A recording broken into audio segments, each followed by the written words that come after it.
Welcome everyone to Thrivecast, Unlocking Your Full Potential. I'm Oscar. I'm an emotional fitness coach, and I help people embody their higher self so they can live their soul purpose. And with me today, I have Katarina Hanssens Carlsson. Katarina, please introduce yourself to our listeners. Thank you, Oscar.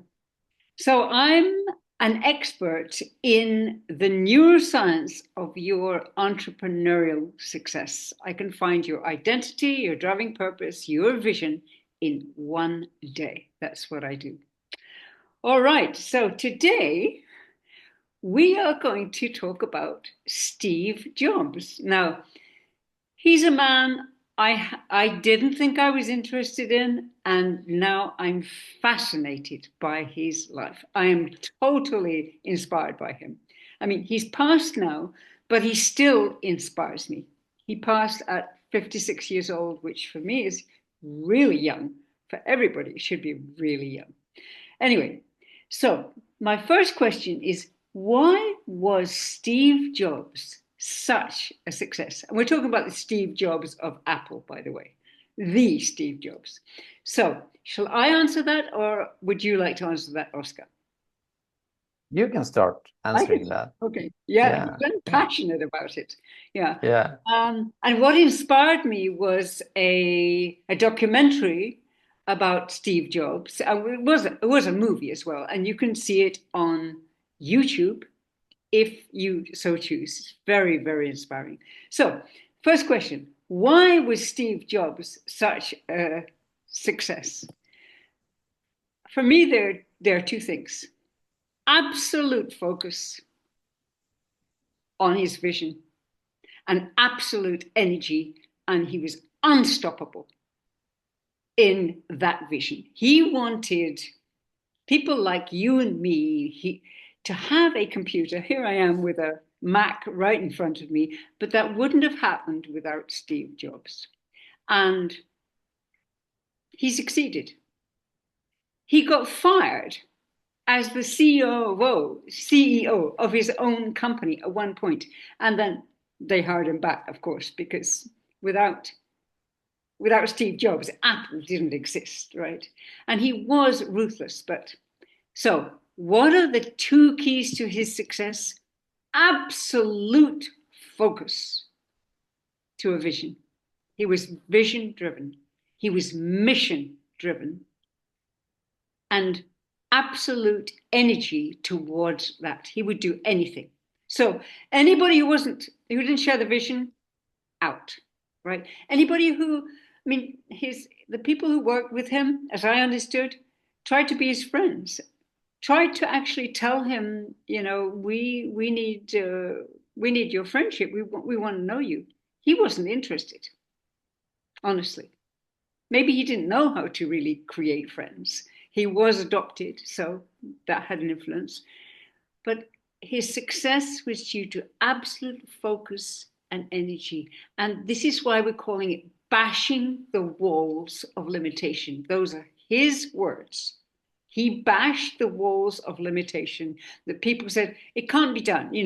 A computer is the size of, you know, this room, and you can't have one of those in every single home. It's impossible.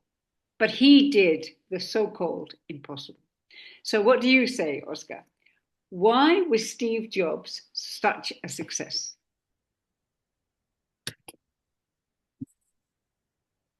Well, I would say his his inner frame of mind when it comes to directing his energy into the domain of his work or of his mission, of his idea that is absolutely grand as well, right? Because he put a goal that was so far beyond what anyone else had thought.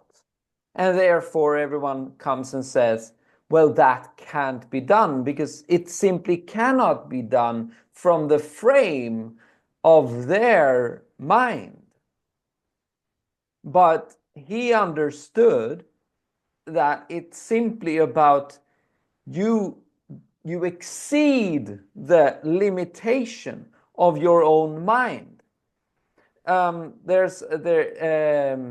think it's Henry Ford that said, anything the mind can conceive and bring itself to believe, it can achieve. Yeah. Yeah. If you So think you can do it, vision, you can. If you think you can't, exactly, you're right. You can't. exactly. So vision is conceptualization of whatever it is that you think that you will be able to do. Now, essentially, what you can then conceive, so essentially anything that you make up in your mind, that is a plausible outcome. But then you have the next term. You have to bring yourself to even believe that that concept is plausible. That's when you're bashing that wall, because you're essentially breaking through your own self-concept into a realm of the unknown. So you are forced into an existence where you just see that there's a polar star there. I'm heading there, and I will take on whatever obstacles that comes that way. I don't know what they are, but I'm gonna take them on as they come. And so essentially, this man started living from his own idea of what is possible rather than what anyone else has made up. And I would say that that is the utter power in it, because he moves away from what I would call the matrix. The matrix where someone lives according to the limitations that someone else has given you. Instead, you're saying, no, that's not my limitation. I am God, or I am, a universal Genius. being, Yeah. genius, right? And you set that standard in your life for whom you are, then life must adapt itself to what you truly believe to be true. Yeah. Because the achievement then just comes as a result of you ingraining yourself in that belief. Beautiful. So Steve Jobs essentially just excelled on conceptualizing and then bringing his brain into believing the truth of it, and then the achievement was a given. Yeah. And he did create a team, an amazing team, who, I mean, he couldn't have done it alone, but he was also ruthless with his team. Yeah. So, what's the second question? What does it take to be as driven and successful as Steve Jobs?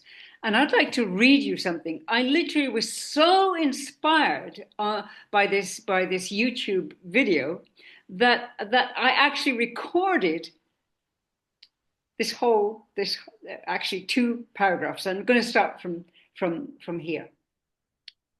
And this, I'm quoting him.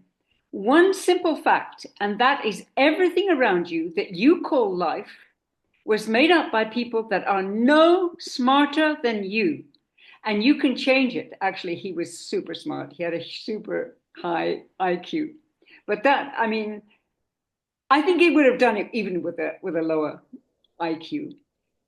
And you can change it. You can influence it. You can influence your world. You can build your own things that other people can use to shake off this erroneous notion that life is just there and you're just going to live in it versus embrace it, change it, improve it, make your mark upon it. And once you learn that, you'll never be the same again.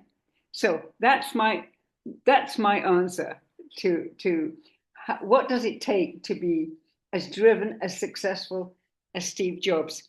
And bashing the walls of limitation, but he knew who he was. He had a self-image. He knew his identity.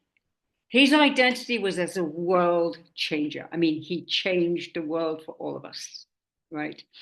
His driving purpose was to create a computer that everybody could have in their home. And that was also his mission. And he was unstoppable in this.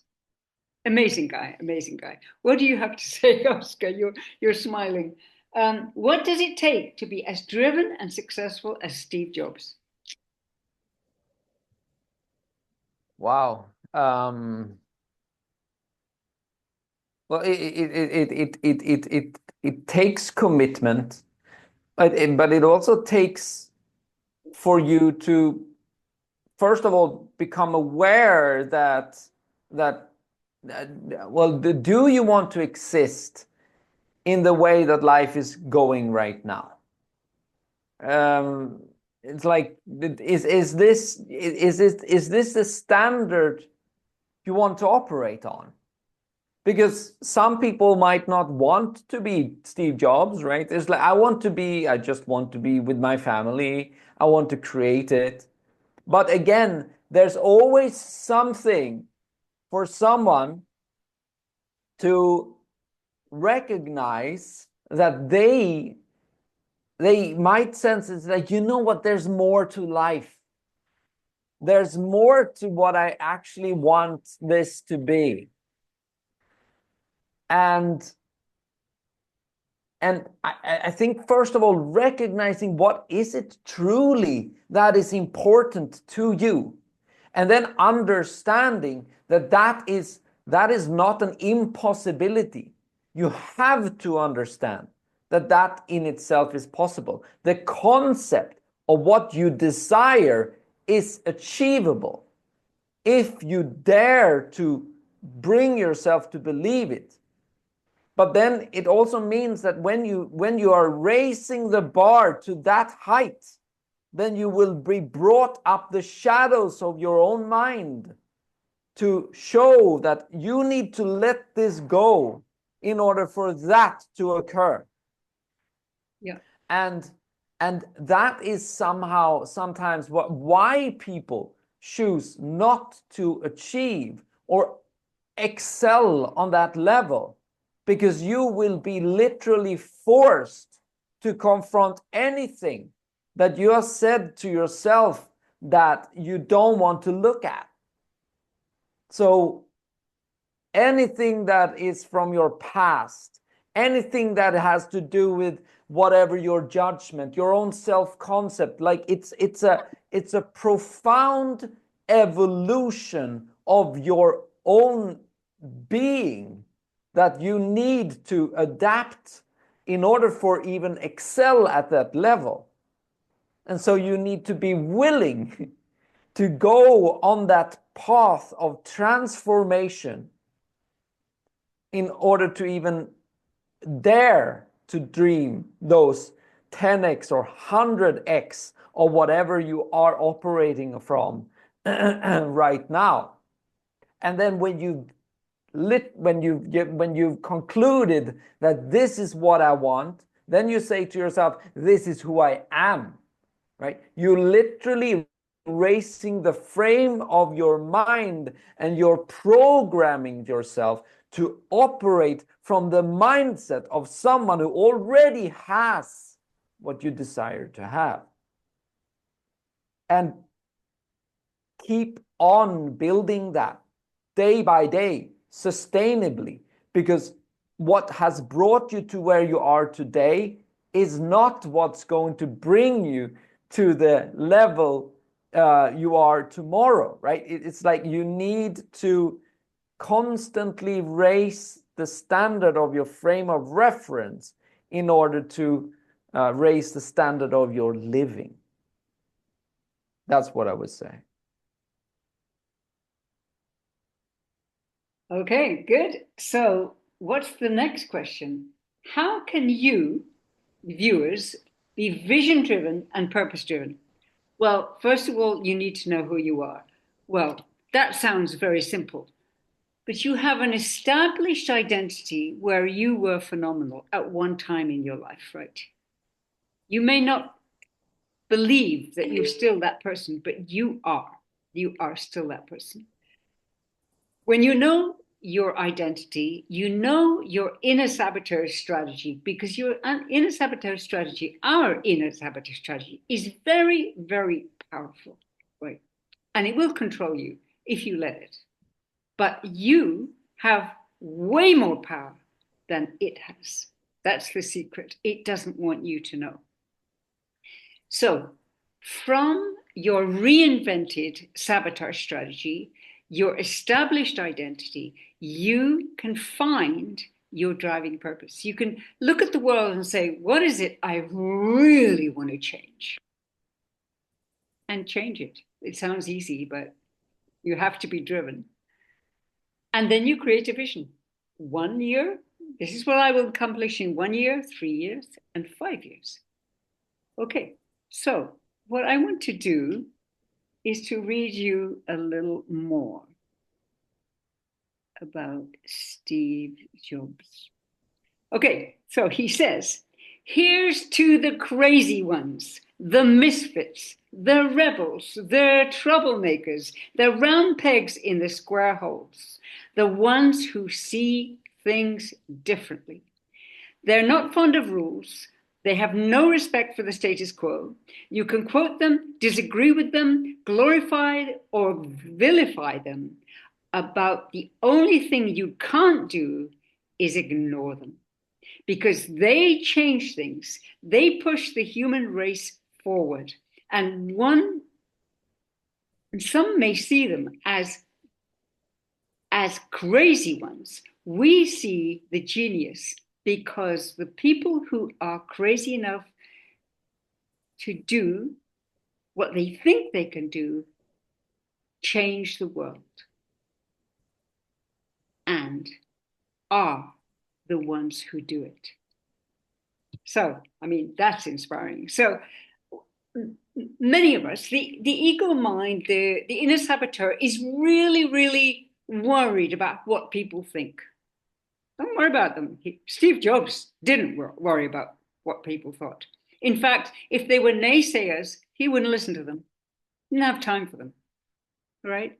So there are not enough of us who say, this is what I'm up to, this is who I am, this is what I'm about, this is my driving vision, and I am unstoppable. All right, Oscar, what do you say? How can our viewers be vision driven and purpose driven, like Steve Jobs? Mm. Well, I mean, it's like what you said there, Katarina, about find a place in your mind where you were the excellence of what you're aspiring to be.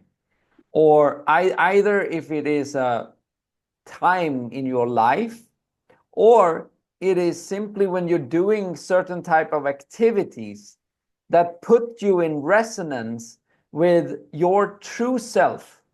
You see, there are things that you as a human being, as a being, right?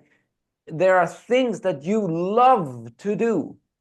And when you love to do them, you have access to a higher quality of being. Now, when you're in that higher quality of being, you then have access to that beingness. And that beingness is an infinitely intelligent being. So you can start addressing and access it and start sensing and talking to it and saying, who are you? Like, what is the highest version that I'm existing from here? So you simply need to put yourself into a state of mind where you're doing something you utterly love, and then you look at, well, what do I want to fill my life with, that has this glorious vision for my life. Now, the second thing, you say 5-year plan. I would actually say even further, and this is crazy, but if you put a 25-year or plan, 25-year, why 25? Well, essentially because, imagine who you were 25 years ago. Could you even imagine that? Like for me, I'm like, the difference is astounding, right? I was 18 years old, had no idea of what I'm talking about now. But yet it's like, it's just fascinating when you look back and you measure that, right? But then imagine now you 25 years from now, and you put a level that is so high. But you see, if you put such a level, you force your mind to think outside the box. You're not thinking 2x in your life, you're thinking 10x or 100x. And so your mind becomes forced into enveloping and grasping new type of concepts, practices, skills, techniques, and systems or mindsets, right? You literally need to be pushed out of that because you set the bar, right? When you set a extraordinary high bar, like freaking to the moon, then you will maybe reach the stratosphere, but that's quite far. But the problem that most people do is that they measure themselves against someone else, and then they put maybe a 2 or 4x. And the trick is that that only puts you in the state of mind of the world rather than something that is beyond the world. So the higher you put it, now, not you have to understand the concept is also about you need to believe that it is possible. You feel a resonance within you with what you write on paper. That is a clarity of your mind feeling that that is achievable. Doesn't matter how utterly crazy it is. If you feel it, it means that your belief is starting to align with what that truly is. And that is the beauty of it, right? So you set the standard like a freaking, I'm going to the stars, or the next galaxy, or whatever. As long as you can believe that, you know that you will at least get to the moon, right? So that's what I would say, right? You have to come into that place that you have to give yourself the gift of understanding that you can be whomever you want to be, and then literally be open to whatever life brings you and willing to embrace the feedback of the world, because what it simply is showing you is what you need to embrace in order to get where you're going. And then the second thing, obviously, or the third, is that what Steve Jobs said, that he didn't listen to the naysayers. Now, I would add something to this, and it's this fact that when you have defined what is important to you in your life, well, maybe that is in the domain of your work, but then you have relationships also, and you have your health. So perhaps someone who's a naysayer comes and says like, oh, this is about your work, and don't like it. But if someone else comes and says, oh, you need to focus about this in your relationship, then you need to discern what is valuable feedback from the world in accordance with the bar that you set yourself in these realms. So it's not just to not listen, it's to be discerning of what is a signal to your higher self compared to noise of the world. That's what I would say. Beautiful. What would you say, Katarina? So, Oscar, how do we contact you? Yes, you contact me through realitydecoding.com or my Facebook group called Live Your Purpose or my YouTube channel, Oskar Nygren. And you, Katarina, how do people get in touch with you? The best way is LinkedIn.